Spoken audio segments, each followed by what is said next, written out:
போய் சொல்லி கல்யாணம் பண்ணிட்டு தான் நான் அந்த வீட்டுக்கே வந்தேன். இல்லைன்னு சொல்லல. ஆனா வீட்டுல இருக்கிறவங்க மேல நான் வச்சிருந்த பாசம் பொய் இல்ல மீனா, பொய் இல்ல. அவங்கள, அத்தைய, மாமாவ, உன்ன, ராஜிய, அரசிய, தம்பிகளை எல்லாரையும் எனக்கு அம்பிட்டு பிடிக்கும். உண்மையா பாசம் வச்சேன்.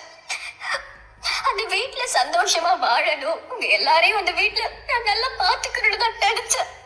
ஆனா நான் சொன்ன போய் என் வாழ்க்கைக்கு எமனா வரணும்னு நான் எதிர்பார்க்கல வீணா. என்னால சாப்பிட முடியல, தூங்கவும் முடியல. கண்ணு கெட்ட தூரம் வரைக்கும் இருட்டா இருக்கு. என் வாழ்க்கைய நினைச்சு எனக்கு ரொம்ப பயமா இருக்கு மீனா. நான் என்னதான் பண்ணட்டும்? நீ ஏன் சொல்ல? நீ என்ன பண்ணணும்னு சொல்ல, நான் பண்றேன். நான் சொல்றதுக்கு என்ன இருக்கு? எனக்கு சத்தியமா என்ன சொல்றதுனே தெரியல. இங்க பாருங்க, உங்க லைஃப் சீக்கிரமா சரியாயிடும். சரவண மாமா கூட சேர்ந்து நீங்க சந்தோஷமா வாழ்விய. இப்படி எல்லாம் என்னால எந்த உத்தரவாதமும் கொடுக்க முடியாது. காலத்துக்கு தான் என்னைக்குமே அந்த சக்தி இருக்குன்னு சொல்லுவாங்க.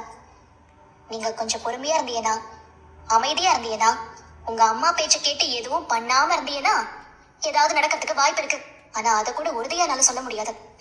என் வாழ்க்கை இனிமே அவ்வளவுதான் சொல்லாம சொல்றியா மீனா? அப்படி சொல்லலக்கா. எனக்கு புரியுது, புரியுது மீனா, புரியுது. சரி, அவர் எப்படி இருக்காங்க?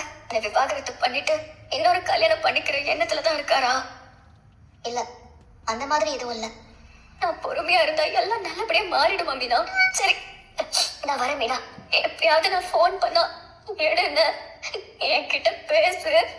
நீ என்கிட்ட பேசாமல இருந்துடாத.